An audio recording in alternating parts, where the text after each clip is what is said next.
If you asked my family to describe me, they'd probably say John. Oh, he's steady. In that tone people use when they mean boring but useful. I'm the eldest son, the one who unclogs the sink, files the tax extension, and remembers the Wi-Fi password when my parents reset the router and lose their minds. I was the kid who packed an extra sandwich for my little brother, Tom, because he'd forget his lunch. Somehow that turned into packing his life, too. Tom became the family's favorite anecdote. Tom's got charisma, my mom says, like it's a certificate. Tom's first everything. First backyard concert on a speaker he borrowed from me. First startup idea that lasted exactly 3 months. First dramatic apology that came with a boombox under an ex's window and a clip on my credit card. The funny thing is I'm the one who paid for most of Tom's firsts. I paid for a lot of my parents' lasts, too. The last winter's heating bill when the furnace coughed, the last-minute dental crown my dad needed but didn't budget for, the last property tax installment that somehow didn't get mailed. It started small. I sent $200 when my mom texted me a photo of the electric bill, blinking red past due. Then $400 when the water bill joined the chorus. Then it became automatic. Transfers on the first of the month labeled utilities, insurance, just until Dad's hours pick up. I'm good with spreadsheets. I built a quick one to track the outflow and told myself it was temporary. Between my job and a quiet lifestyle, I could handle it. I didn't broadcast any of this. In our family, Tom is the headline, and I've always been the fine print. Every time I showed up with groceries, my mom's face lit up, then pivoted to, if you smiled more like Tom. My dad would clap Tom on the back and call him our big shot. Even after Tom's latest startup turned out to be reselling gym memberships with a pyramid-shaped logo. At Thanksgiving, when I brought a pecan pie I'd learned to bake because Mom's wrists ache in the cold, she introduced it as Tom's favorite. She said it 3 times while Tom winked at his phone and asked if the pumpkin one was store-bought. The weirdest part was how normal it all felt. When the bank flagged my account for unusual activity last spring, I wasn't worried. I thought I'd tipped a barista too much. Turned out it was because I'd set up half a dozen autopays to my parents' house and forgot to tell the bank. The representative on the phone asked, very gently, "Do you authorize all of these?" I said yes. I told myself being reliable meant never making anyone else worry. Then Tom called me at 2 a.m. from a parking lot, whispering like he was in a spy movie. "Bro, can you come? My car died." I arrived to find the car humming just fine and Tom holding a bouquet of gas station roses. He needed my car because he'd promised a girl a sunrise at the lake, and mine smells like old fries. I gave him my keys. He didn't notice the grocery bags in my back seat, breakfast for our parents for the week. When he dropped the car off, he left the roses. They wilted in my sink. I threw them out and paid the internet bill. So when my parents texted about hosting a little celebration for Tom's big breakthrough, he'd gotten a part-time marketing gig at a vape shop, I RSVP'd yes without thinking. Reliable. I had no idea that party would be the night my hands finally stopped shaking and started counting. I drove over with a bottle of wine and a pan of lasagna, both paid for and cooked by me. It wasn't anything special, just a family gathering, supposedly, but I could already guess how the script would go. Tom walks in late, everyone claps, Mom gushes, Dad beams. I hover in the kitchen making sure nothing burns. It's the same play we've been performing for decades. When I got there, the house looked different. Balloons, streamers, even a banner across the living room that said, "Congrats, Tom," in giant glitter letters. The last time they put up decorations like that was when Tom graduated high school. Barely. I had graduated with honors a few years earlier, no balloons, just a good job, and a pat on the back before Dad asked me to fix the garage door. I set the lasagna down and went to pour myself some water, but Mom intercepted me. "John, could you take some group photos? Tom wants a few for his LinkedIn." I hadn't even said hello before becoming the photographer. So I did, lining them up, snapping pictures while everyone beamed at Tom like he was already CEO of the century. The speeches started after dinner. Dad stood up, clinking his glass with a fork. "We couldn't be prouder of our son, Tom," he began, eyes locked on the golden child. "He's got that spark, the drive, always chasing something bigger. That's success." Everyone clapped. Even Aunt Marge, who hasn't spoken more than 3 words to me in 10 years, leaned forward like she was watching a movie premiere. Then Mom chimed in. And John, well, she paused, eyes flicking toward me. I braced myself. John's our steady one, our helper. But Tom, he's our star. The words landed harder than I expected. I'd heard versions of this all my life, but something about the phrasing, the helper versus the star, burned in a new way. And then came the dagger. Dad raised his glass again. John, you'll never be as good as Tom, and that's okay. Every family has one who shines, and one who keeps things running. The room laughed. Actually laughed. I felt my throat close up, my ears ringing. I glanced around. Nobody looked uncomfortable. Nobody stepped in. Not even Tom, who just smirked and adjusted his blazer like the toast had been written for him. I swallowed hard, forcing myself to stay calm. But inside, something cracked. I thought about the bills on my phone's banking app, the transfers that said rent, gas, insurance. Thousands of dollars I'd quietly shoveled into their lives. And here they were, celebrating Tom's part-time gig at a vape shop as though he'd been crowned emperor of Wall Street. I didn't storm out. That would have been too obvious, too emotional. Instead, I smiled, lifted my glass, and toasted silently to myself. Because in that moment, I realized something. I didn't need their applause. What I needed was to stop being their silent wallet. And that's when the plan started forming, the one that would change everything. After that party, I went home and didn't sleep. My brain kept replaying my dad's voice. You'll never be as good as Tom. Over and over like a broken record. I stared at the ceiling until 3 a.m., then sat up, grabbed my laptop, and opened my banking app. I don't know what I expected, maybe to prove to myself it wasn't as much as it felt. But as I scrolled, month after month, transfer after transfer, my stomach dropped. $600 for utilities. $1,200 for property tax. $450 for dad's dental work. $2,000 to help them catch up. And that wasn't even counting the groceries, car repairs, surprise emergencies that seemed to happen only when I had a paycheck. By the time I added it up, my spreadsheet showed over $38,000 in the past 4 years. Nearly 40 grand. I sat there staring at the number, my chest tight. $40,000 was a down payment on a house. It was student loans wiped clean. It was vacations I'd never taken, furniture I'd never bought, hobbies I never let myself have because mom and dad need me. And for what? To be called a helper. To be told I'd never measure up to a guy whose latest idea was luxury vape juices inspired by zodiac signs. I spent the next few weeks quietly digging through old emails, Venmo histories, texts where mom had begged me to spot them just until payday. I made folders, labeled them neatly. Mortgage, medical, utilities. It felt weirdly therapeutic, like I was building a case in court. And maybe I was, because deep down, I knew one day I was going to shove the truth in their faces. But I didn't expect things to escalate so fast. One Saturday morning, Tom showed up at my apartment unannounced. He strolled in like he owned the place, plopped onto my couch, and said, "So, mom mentioned you've been, like, helping with bills and stuff? Can you loan me $5,000? Just for a few months. I'm starting this podcast, and I need good equipment." I just stared at him. $5,000. A podcast. I asked him, what happened to the vape shop? He shrugged. Management was toxic. I'm too visionary for that place. Then he grinned like he'd just said something profound. That was the moment I realized they weren't just using me. They'd trained Tom to use me too. My parents hadn't taught him to be independent. They'd taught him there was always a fallback. Me. I didn't say no right then. I told him I'd think about it. But as soon as he left, I added a new folder to my growing evidence pile, Tom. And here's the twist. The more I collected, the more their mask slipped. That same week, my parents invited me to dinner. I thought maybe they wanted to apologize for the party.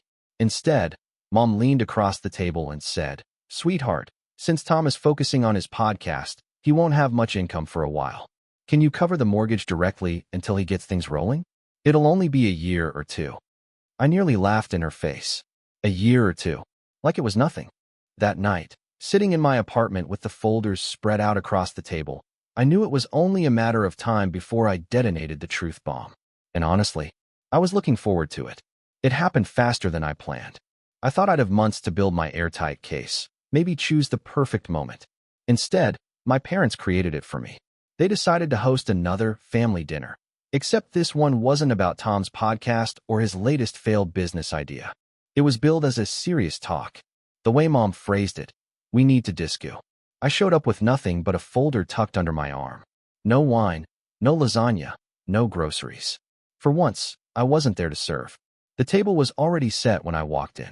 Tom was lounging in his chair, scrolling on his phone. Mom and Dad sat across from each other, stiff but expectant. Dad cleared his throat. John, we've been thinking. Since Tom is in a transition phase with his career, it makes sense for you to take on a bigger role financially. You're stable, after all. Reliable. We'll need you to cover the mortgage and utilities regularly from now on. Mom nodded like it was the most logical arrangement in the world. It's not fair to burden Tom while he's building something with potential. You understand. Tom didn't even look up, just smirked and said, "Appreciate you, bro." Something inside me snapped, but it wasn't anger. It was clarity. I calmly set the folder on the table and slid it toward them. "Actually, I brought something for you." Dad frowned.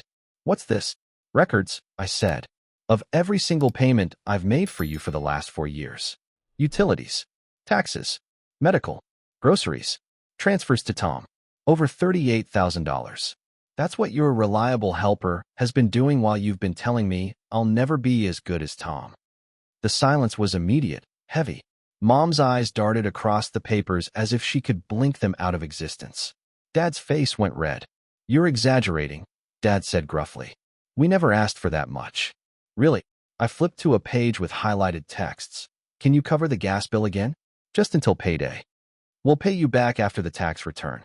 "Sweetheart, could you spot us another $600? Line after line. Receipts. Screenshots. Bank transfers. Their names. My money." Tom scoffed. "Dude, this is so extra. You don't have to make us look like villains just because you're bitter." That word, bitter, lit the fuse. "Bitter? Tom, I've been paying for your life while you play Entrepreneur of the Month. And Mom, Dad, do you have any idea what I could have done with 40 grand?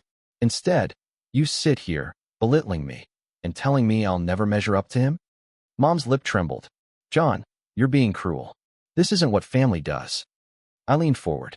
"No. What family doesn't do is use their eldest son as a bank account while praising the other for potential. What family doesn't do is laugh when one son is told he'll never be as good as the other." That was it. I stood up, tucked the folder back under my arm, and said, "I'm done. No more bills. No more rescues. If Tom's your star, let him shine. Without my money." And for the first time in years, I walked out of that house with my head high. I barely made it home before the call started. First Mom, then Dad, then Tom, one after another like a firing squad. I didn't answer any of them. My phone buzzed on the counter while I sat on the couch in the dark, staring at the folder I'd carried out of their house like a trophy. For the first time in years, I felt lighter. But the peace didn't last. By morning, I had 23 missed calls, 12 texts from Mom, and a group chat blowing up with relatives I hadn't spoken to in months. The narrative was clear. I was cruel. I humiliated them. I should be ashamed. Aunt Marge chimed in. "Family doesn't keep score, John. You chose to help. Don't throw it in their faces now." Uncle Rob added, "Your brother's young. You should support him while he gets on his feet. That's what older siblings are for."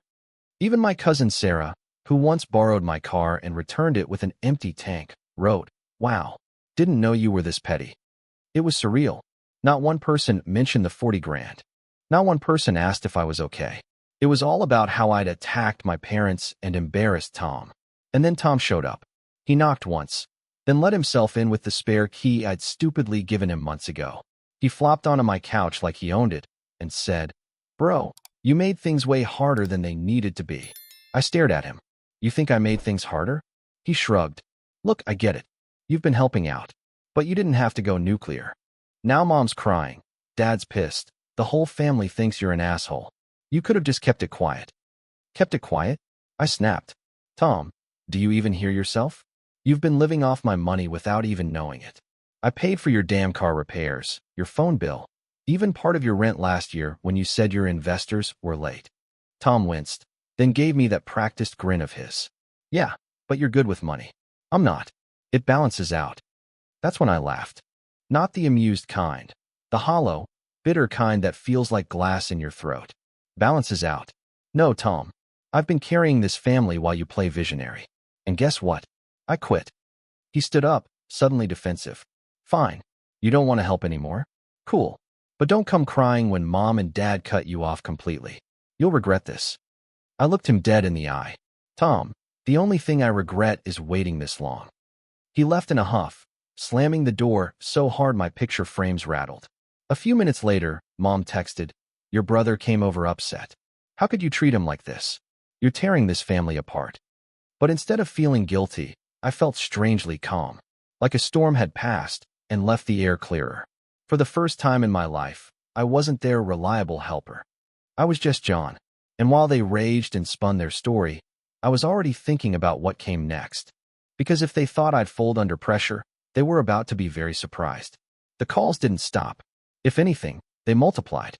My parents seemed to have assigned shifts. Mom in the morning with guilt, Dad in the evening with anger, Tom whenever he was bored. So I did something I never thought I'd do. I blocked them, one by one. First Tom, then Mom, then Dad, then the extended family members who felt entitled to weigh in. The silence that followed was almost shocking. My phone, usually buzzing like a beehive, finally lay still. But silence doesn't mean peace. A week later, I came home to find an envelope slid under my door.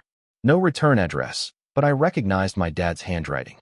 Inside was a letter, 2 pages of guilt-tripping prose about how I was breaking my mother's heart, how family means sacrifice, and how I was choosing money over love. Tucked in the middle was the kicker, a handwritten request for $2,500 to cover mortgage and groceries until Tom's podcast gets traction. I laughed out loud. It wasn't even subtle anymore. They thought if they wrapped the same demand in a layer of emotional manipulation, I'd cave. But instead of feeling tempted, I felt something new, resolve. I grabbed my laptop and spent the entire evening rerouting everything in my life. I closed the joint Costco membership I'd been paying for. I canceled the family cell phone plan and transferred my parents' numbers to their own account. I even called the electric company and removed my card from autopay.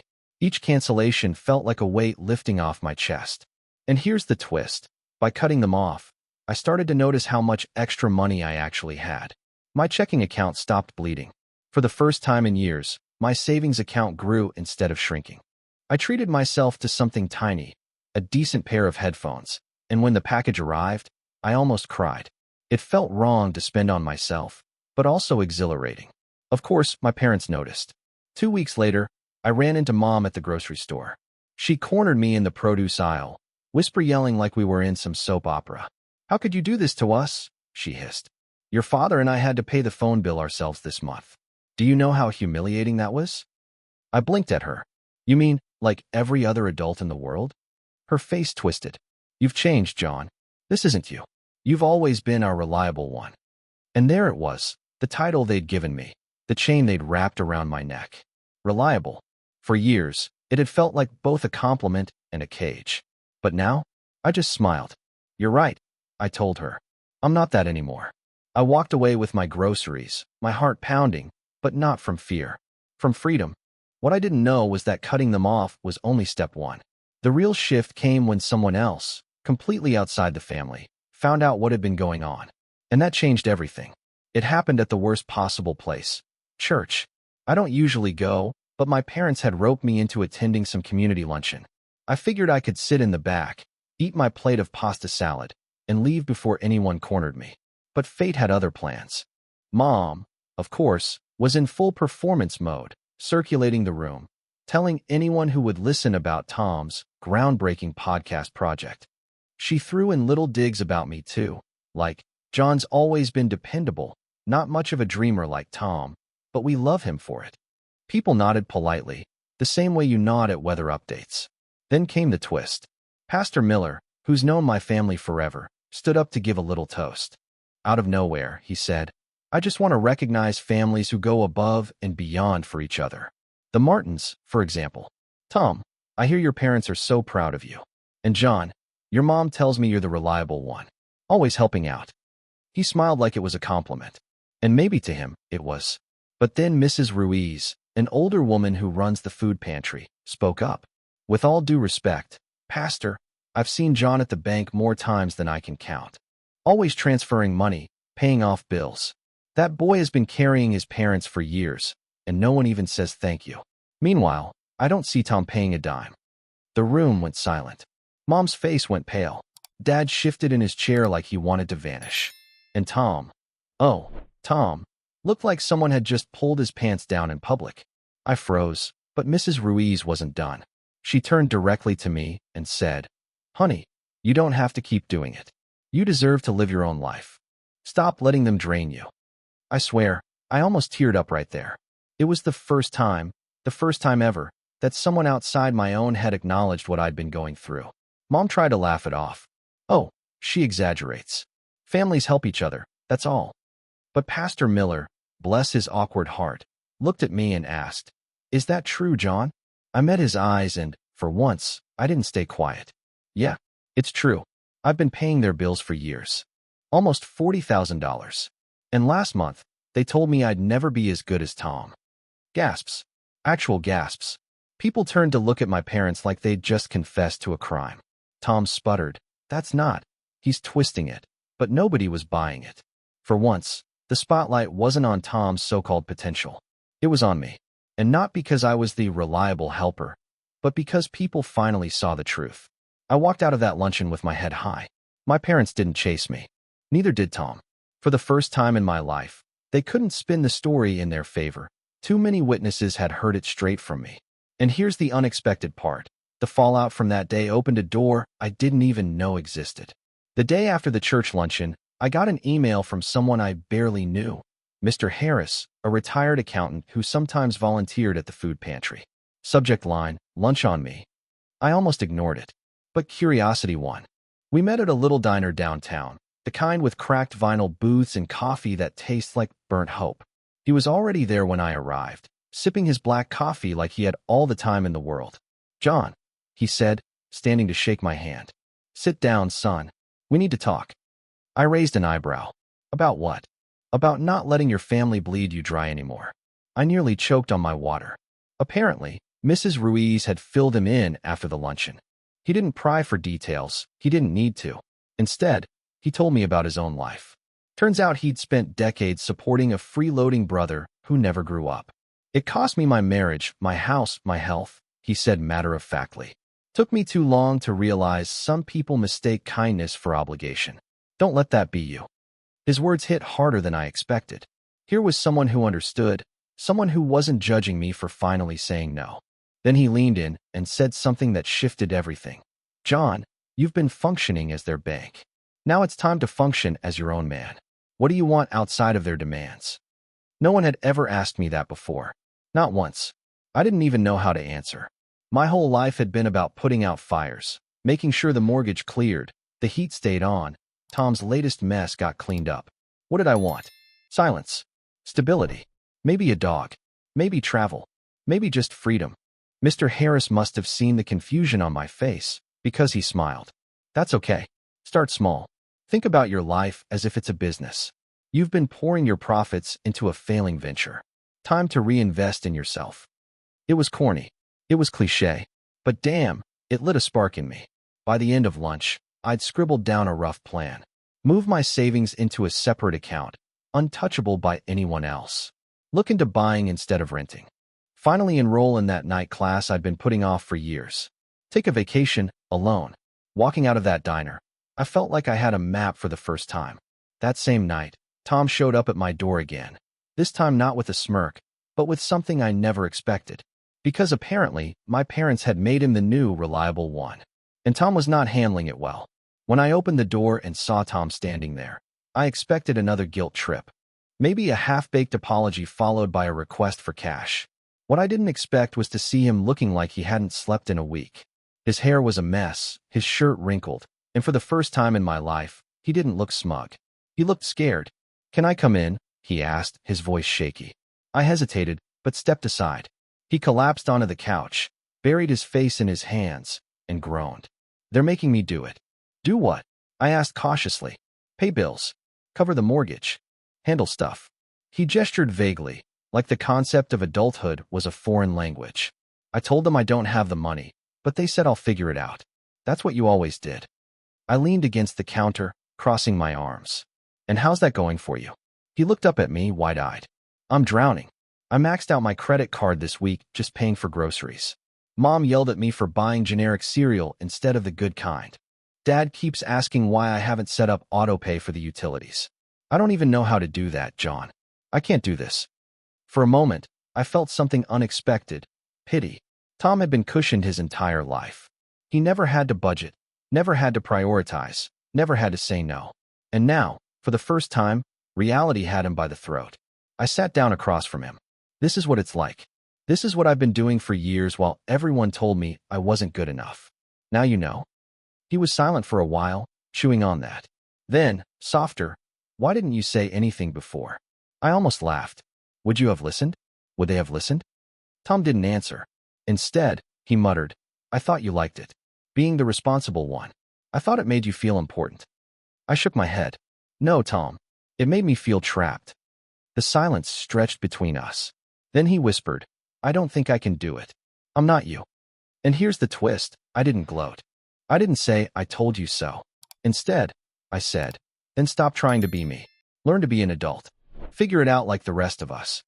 He stared at me, stunned, like the concept had never crossed his mind. Maybe it hadn't. When he left that night, I realized something.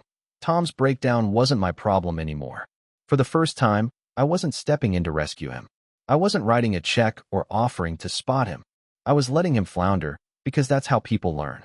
And as cruel as it sounds, it felt good. The family was cracking, their golden boy flailing. And me?